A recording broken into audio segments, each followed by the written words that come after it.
This is a reading of Chico of the Andes, Chapter 15. "Look, Don Ernesto! Look, Tia Maria! See what I have!" Chico shouted, bursting through the doorway and into the courtyard. Before the startled eyes of the arriero and his sister, he began to take the money out of his sagging trousers. "Oh!" exclaimed the little dark-eyed woman. "Where have you been? What have you done?" Stumbling over his words, Chico told them the story. Juana and Olivia and Pedro ran out from the kitchen and listened. Pedro touched the pieces of silver respectfully. It was a rare thing to see so much money. "And you got 50 sucres from Don Saraceno? That was good bargaining, my boy. You will get along." Don Ernesto laughed, clapping Chico on the shoulder with his big hand, and Tia Maria smiled delightedly. Si. And the padre is searching the records to find out who I am. Perhaps tomorrow he will know. Chico's round face was glowing with happiness. Don Ernesto and Tia Maria glanced at each other, then shook their heads doubtfully. But they smiled to Chico and nodded, as though all his troubles were over. Chico noticed for the first time that everyone in the family was dressed up. Tia Maria wore a new black dress, and a black cloth covered her head and was wrapped around her shoulders. Pedro was so clean that he sparkled. All the others, even Don Ernesto, were dressed in their finest clothes. "Chico, you are back just in time," broke in Pedro excitedly. "Did you not know about the fiesta tonight? We are all ready to go. This is the big fiesta of the year, and everyone will be there." Chico looked down at his same torn old clothes and then glanced up at Don Ernesto. How could he go to a fiesta like this? "Aha!" exclaimed Don Ernesto, smiling broadly. "I wondered when you would think of that. Well, are not you to a rich man now? You can afford to buy new clothes." "Can I? Can I, really?" Chico's face was all smiles again. "But see, it is already dark. It is fiesta night. The shops will all be open. Vamos. Let us go." Pedro and Chico ran on ahead. Don Ernesto and Tia Maria came next, and the other children followed behind. At first, the street was dark and quiet and cold, but as they came near the plaza, they saw more and more people, and lights blazed in the square. In front of a large shop, at least it seemed large to Chico, the boys waited for Don Ernesto. Tia Maria and the others went on their way by themselves. Chico stared when they went inside. The long wooden shelves were loaded with cotton and silk and wool cloth in every color. Lanterns and saddles hung from the beams. Hoes and wooden rakes stood in the corners. This store seemed to have everything in the world gathered inside it. A short, slender man with shiny black hair leaned over the well-worn counter and asked sharply, "¿Qué quieres? What do you want?" "Well, señor," answered Don Ernesto, as though he were used to the abruptness of store clerks and was not to be hurried, "we want some clothes for this boy." The clerk turned small black eyes toward Chico. He looked him up and down, from his brown hair to his tough feet in their cotton sandals. Chico felt himself shrinking. Pedro tugged at his uncle's sleeve and whispered in his ear. Don Ernesto looked doubtfully at Chico and shook his head. Then, his eyes smiling, he spoke up loudly to the clerk, who leaned on the counter as though he were already tired. "We want a good black suit, some black stockings, and some high shoes. Everything just like the schoolboys wear." Chico looked up quickly. He smiled at Pedro. How had Pedro guessed just what he wanted? He had been afraid himself to ask for them. He had thought Don Ernesto would say that a mountain boy should wear white trousers and a poncho. The clerk stood up. This was a real sale, not just a few centavos such as his kind usually bought. Bowing to Don Ernesto, he led them to the end of the store where the clothes hung. As if in a dream, Chico felt clothes being tried on him. Don Ernesto argued loudly with the clerk that this suit was too small, the other too big, and the last too expensive, until Chico felt sure the clerk would refuse to sell them anything. He wanted to tell Don Ernesto that anyone was good enough, so long as it was a black suit. But the more Don Ernesto argued, the more eager the clerk was to serve them. At last, one fit. The tight knee-length pants felt funny after his long, loose ones. Chico rubbed his hand over the coarse wool. Don Ernesto pulled out a white cotton blouse with a wide collar that opened at the neck. Then, with long black stockings and a pair of high-laced black shoes, Chico was dressed. His feet felt stiff in the hard leather. Pedro led him to a cracked yellow mirror. Chico stared at the strange creature that stood there. Then he burst out laughing. Was this he? Was this Chico of the mountains? When the bill was paid, Don Ernesto left them. When it was time to go home, they would meet. They agreed. Until then, Pedro could show him the fiesta. First, Pedro insisted that Chico must have his hair cut. Timidly, he climbed into the big chair at the peluqueria. He jumped a little when he felt the cold scissors on his neck, but otherwise, he sat as still as a statue. When it was over, he turned and saw that his hair was clipped short up the back and short on top. He wondered what Grandfather would think of him now. "Come on, Chico," Pedro called. "I am hungry. Let us go to the marketplace for our dinner." Chico realized suddenly that he had not eaten since early morning. What a lot had happened in that one day. He followed Pedro through the crowds of gaily dressed Indians to the central market. Here the lights gleamed, and people walked back and forth chattering. Pedro stopped in front of a little sidewalk kitchen. His face was serious as he looked over the food. Then he pointed to 2 large pieces of roast chicken with crisp, brown, sizzling skin. The woman wrapped them separately in green banana leaves, and each of the boys paid for his share.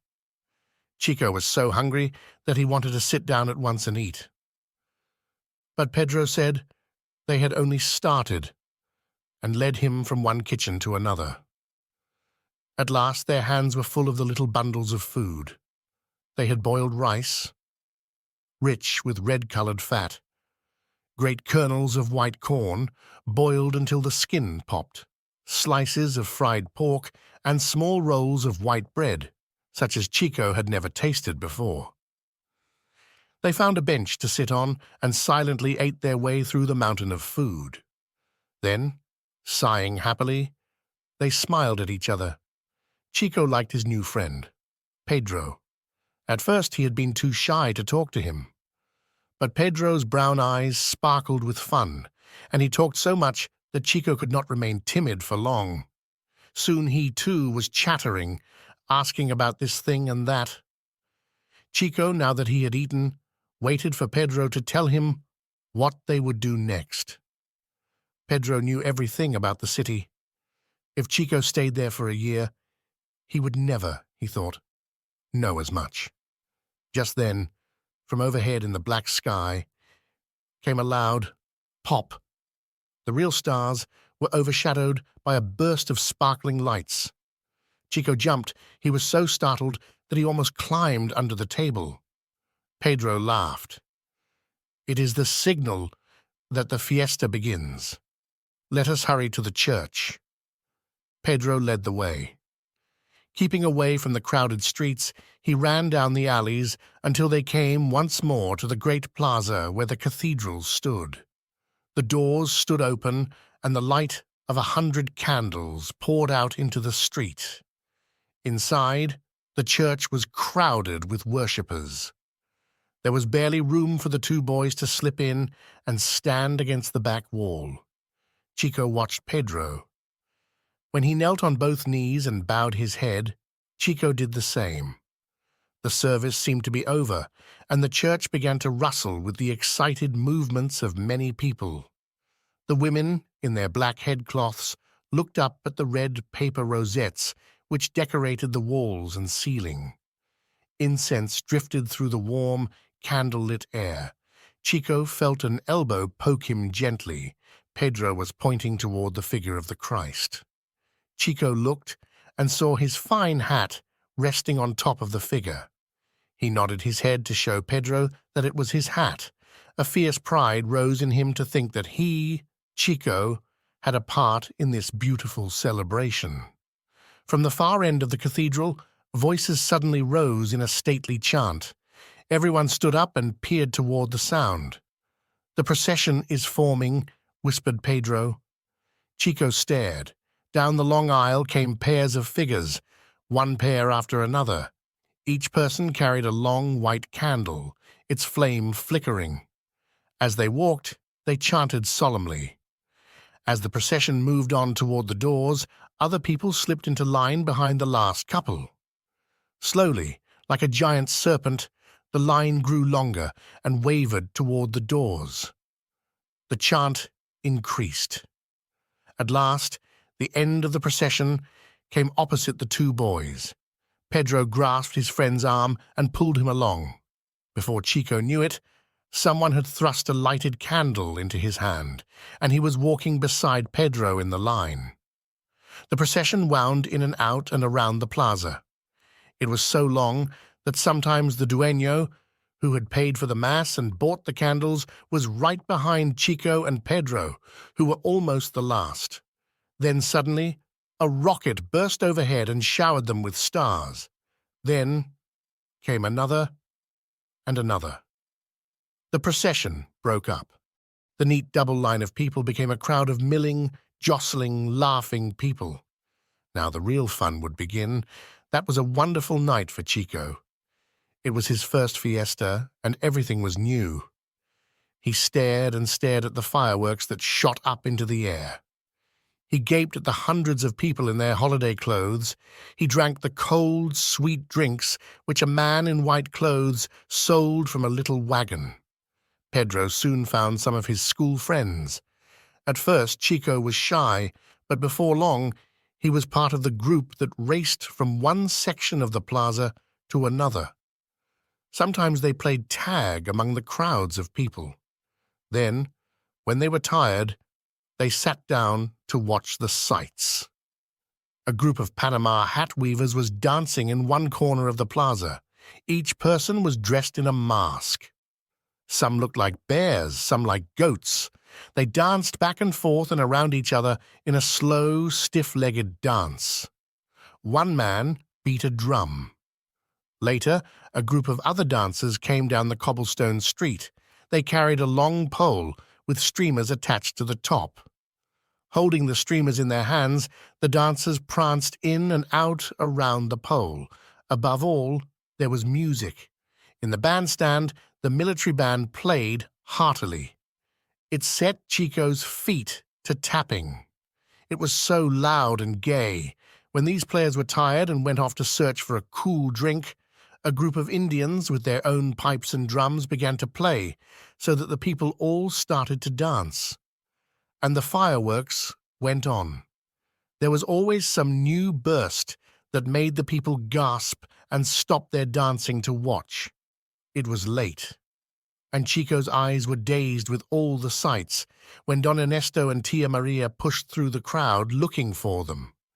Tia Maria's children followed, little Mariana rubbing a sticky fist into her sleepy eyes. Don Ernesto saw them first and said, "Come, Pedro, it is late. We must get home." "Where is Chico?" "You have not lost him, have you?" Tia Maria asked. Chico stepped forward.